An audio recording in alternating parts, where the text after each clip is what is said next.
সঁচা কথা ক'বলৈ গ'লে মই কেতিয়াও সোণৰ চামুচ লৈ জন্মগ্ৰহণ কৰা ঘৰৰ সন্তান নাছিলোঁ। ঘৰৰ অৱস্থা পাতি দেউতাই যদিও চাকৰি কৰিছিল, ইমান ডাঙৰ চাকৰি নাছিল, মোটামুটি সৰু চাকৰি আছিল। বিচৰা ধৰণে একো পোৱা নাছিলোঁ চাবলৈ গ'লে। মোতকৈ দাদাহঁতেতো আৰু পোৱা নাছিল, মইতো কিবা কিবি অলপ পাইছোঁ। কিন্তু তাৰ মাজতো মই ক'ম যে পৰিৱেশটো মেইন কথা। আৰু আমি দুখীয়া ঘৰৰ সন্তান সেই সময়ত আছিলোঁ, দৰিদ্ৰ আছিলোঁ, কিন্তু সপোনটো কিন্তু দৰিদ্ৰ নাছিল, সপোনটো ডাঙৰ আছিল। আৰু তাৰ কাৰণে মই প্ৰথমতেই শ্ৰদ্ধাৰে সুঁৱৰিম মোৰ মাক।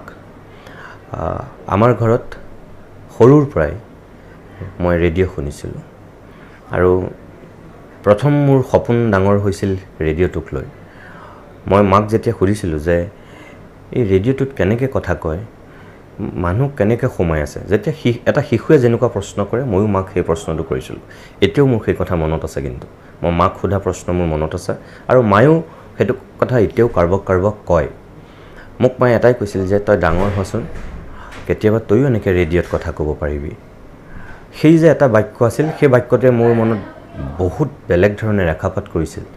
মই ৰেডিঅ'টোক লিৰিকি বিদাৰি অনবৰত চাই থাকোঁ, কেনেকৈ ইয়াত মানুহ সোমাই কথা কৈ আছে, কেনেকৈ কয়। এটা শিশু মনে যিখিনি কৰে হয়তো ময়ো তাকেই কৰিছিলোঁ।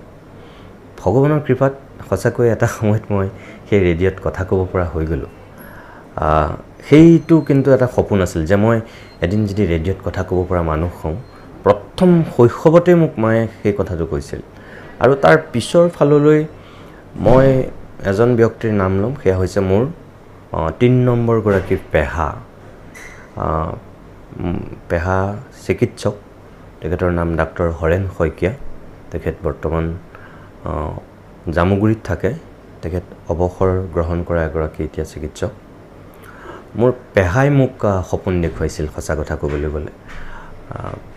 পেহাৰ এটা বাক্য মই আজিও লগত লৈ ফুৰোঁ। পেহাই কৈছিল যে মোক ঘৰত বাবা বুলি মাতে। বাবা, তুমি যদি অসমত বিখ্যাত হ'ব বিচাৰিছা তেতিয়াহ'লে তুমি গুৱাহাটীত থাকিব লাগিব। তুমি যদি ভাৰতত বিখ্যাত হ'ব বিচাৰিছা তেতিয়াহ'লে তুমি দিল্লী বা মুম্বাইত থাকিব লাগিব। আৰু যদি তুমি লখিমপুৰ জিলাত বিখ্যাত হ'ব বিচাৰিছা তেতিয়াহ'লে তুমি লখিমপুৰ টাউনত থাকিব লাগিব। গতিকে তুমি ঠিক কৰি ল'ব লাগিব তুমি ক'ত বিখ্যাত হ'ব বিচাৰিছা, ক'ত থাকিব বিচাৰিছা। পেহাৰ সেই কথাটোৱে মোক বহুত ৰেখাপাত কৰে। আৰু পেহাই মোক কৈছিল তুমি এই নাৰায়ণপুৰ মৰ্ণগুৰিত সোমাই থাকিলে তুমি অকল চুক ভেকুলি হৈ থাকিবা। যদি তুমি ইয়াৰ পৰা ওলাই যোৱা তেতিয়া তুমি এখন বহল পৃথিৱী দেখিবলৈ পাবা। আৰু মই ভাবোঁতো তুমি গুৱাহাটীত থকাটো উচিত, তোমাৰ কাৰণে গুৱাহাটী আটাইতকৈ উপযুক্ত স্থান। এই কথাখিনি মোক পেহাই কৈছিল। আৰু এনেকুৱা এটা বাক্য পেহাই শেষৰ ফাললৈ কৈছিল, তোমাৰ চোলা ফাটি যাওক, ঘামত গেলা গোন্ধ ওলাই যাওক, চেণ্ডেল ছিগি যাওক, তুমি যোৰা টাপলি মাৰি সেই চেণ্ডেল পিন্ধি থাকা, তথাপিও তুমি গুৱাহাটী এৰি ঘৰলৈ উভতি নাহিবা, কষ্ট কৰিবা, এনেকৈ কৈছিল।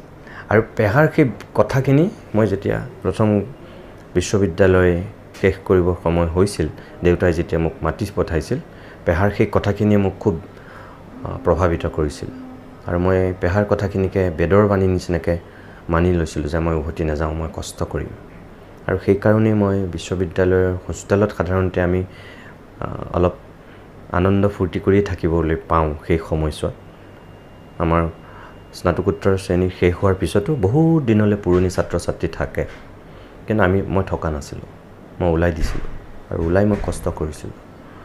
আৰু সেই সপোনটোৰ কাৰণেই চাগে আজি মই ক'ৰবাত অকণমান হ'লেও কিবা এটা জেগা উলিয়াইছোঁ চাগে, তেনেকৈ ভাবোঁ।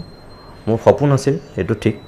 আৰু মই সন্মুখত জ্ঞান আৰু বুদ্ধি মোৰ উদয় হোৱাৰ দিন ধৰি মই এজন মানুহক লৈ লৈছিলোঁ।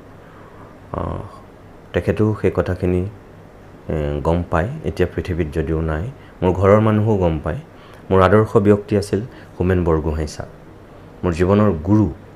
যেনেকৈ দ্ৰোণাচাৰ্যই অৰ্জুনক মৰম কৰিছিল, তেনেকৈ মই প্ৰত্যক্ষ গুৰু নাছিলোঁ তেখেতৰ লগত মই কোনো বাতৰি কাকততো কাম কৰা নাছিলোঁ, কিন্তু মই একলব্যৰ দৰে আছিলোঁ। দূৰৰ পৰাই তেওঁক মই গুৰু বুলি মানি লৈছিলোঁ আৰু এটা সময়ত অসমৰ কিছু মানুহে জানে মই এটা সময়ত ডিবেট কৰিছিলোঁ ভাল তৰ্ক কৰিছিলোঁ তৰ্কত মোৰ নাম আছিল এটা সময়ত অসমত আবৃত্তি কৰিছিলোঁ সেই তৰ্ক কৰাৰ যিখিনি পইচা পাওঁ এবাৰ সেই পইচাৰে মই বৰগোহাঁই ছাৰৰ গোটেই কিতাপখিনি কিনিছিলোঁ দৰং কলেজৰ ডিগ্ৰী ফাৰ্ষ্ট ইয়েৰত আৰু তেতিয়াই মই বৰগোহাঁই ছাৰৰ গোটেই কিতাপ সোপা মই পঢ়ি পেলাইছিলোঁ আৰু তেতিয়াৰ পৰা আৰু মই মানুহজনৰ বেছি ভক্ত হৈছিলোঁ আৰু মোৰ এটা সপোন আছিল যে এনেকুৱাও যদি এজন মানুহ হ'ব পাৰি তেতিয়াও কিন্তু অসমত বিখ্যাত হ'ব পৰা যাব সঁচা কথা ক'বলৈ গ'লে মোৰ তাৰ আগৰ সপোনটো আছিল মই হয় শিক্ষক হ'ম নহয় মই ৰাজনীতিবিদ হ'ম মই এজন ভাল ৰাজনীতিক হ'ম বুলিও মই এটা সময়ত সপোন দেখিছিলোঁ দৰং কলেজৰ বহুতৰ অটোগ্ৰাফত চাগে এতিয়াও মই লিখি দিয়াটো আছে মোৰ লগৰবিলাকৰে হওক মোৰ জুনিয়ৰ বা মোৰ ছিনিয়ৰসকলৰ বহুতক মই অটোগ্ৰাফ দিছিলোঁ তেতিয়া আৰু তাত মই লিখি দিছিলোঁ যে মই ভৱিষ্যতলৈ অসমৰ মুখ্যমন্ত্ৰী হ'ম বুলি আৰু কিছুমানত লিখিছিলোঁ যে মই এজন ভাল ৰাজনীতিক হ'ম এনেকৈ লিখি দিছিলোঁ কিন্তু সময়ৰ লগে লগে মানুহৰ সপোনবোৰ সলনি হয় মোৰ হয়তো সলনি হ'ল বিশ্ববিদ্যালয় জীৱন কটোৱাৰ সময়ছোৱাতেই মোৰ চাগে নিজক বেছিকৈ মই চিনি পালোঁ আৰু তেতিয়া মই ভাবিলোঁ যে মই ৰাজনীতিৰ কাৰণে উপযুক্ত নহ'ম আৰু সেইকাৰণেই মই বাছি লৈছিলোঁ তেতিয়া যে সাংবাদিকতা কৰিলে চাগে মই এটা জেগা উলিয়াব পাৰিম আৰু তাতে মোৰ বৰগোহাঁই ছাৰ গুৰু আছিল যিহেতু আৰু সেইকাৰণে মই এই সাংবাদিকতাৰ ক্ষেত্ৰখনলৈ মই আহি গ'লোঁ এইটো ঠিক কিন্তু যে বহু মানুহে চাকৰি নাপায় বেলেগ কাম কৰে মই কিন্তু সেই সময়ত কোনো মই মাছ কম জাৰ্নেলিজিম এইবিলাক একো কৰা নাছিলোঁ টেলিভিশ্যন কি ইমান একো নাছিল সেই সময়ত পৰিৱেশটো জাষ্ট NDTV আহিছিলহে কিন্তু তথাপিও মোৰ সেই ৰেডিঅ'ৰ মানুহখিনিৰ যিটো গাইড তেওঁলোকে যিটো মোক দূৰলৈ চোৱাৰ যিখিনি শক্তি ৰেডিঅ'ৰ মানুহখিনিয়ে মোক দিছিল আৰু মই তেতিয়া এটা মোক সহায় হৈছিল সঁচা সেইটো হয় যে মোৰ বিশ্ববিদ্যালয়ৰ ছাত্ৰাবাসত মোৰ নিজৰ ৰুমত টিভি আছিল আৰু মই যেতিয়া চানমাৰীত ঘৰ লৈছিলোঁ প্ৰথম মই এটা টিভি কিনি লৈছিলোঁ কাৰণ মই খবৰ ৰখা মানুহ আছিলোঁ দেশ বিদেশৰ ক'ত কি হয় মই গম পাওঁ আৰু সেই সময়ত মই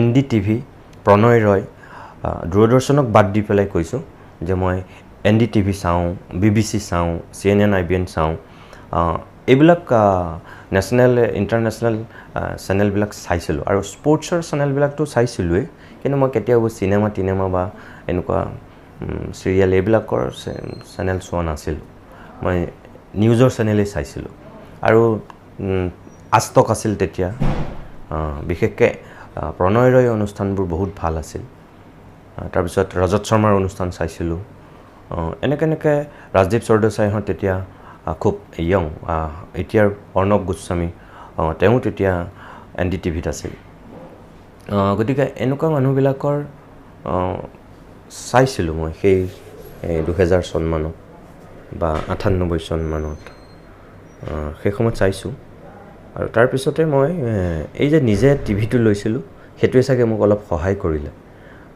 আৰু তাৰপিছত মই এই ক্ষেত্ৰখনত মনে প্ৰাণে হয়তো সোমাই পৰিলোঁ আৰু বেলেগ চাকৰি বিচৰাৰ মোৰ কোনো প্ৰয়োজনবোধ মই নকৰিলোঁ আৰু যে মই ইয়াতেই কিবা এটা কৰিম বুলি ভাবি লৈছিলোঁ NDTVত যেতিয়া সোমাইছিলোঁ কষ্ট হৈছিল বহুতখিনি মই কষ্ট কৰিছোঁ বুলি ভাবোঁ মই নিজে আৰু এটা লক্ষ্য স্থিৰ কৰাৰ পিছত চাগে মানুহ আগুৱাব জানিলে পাৰে মই তেনেকেই ভাবোঁ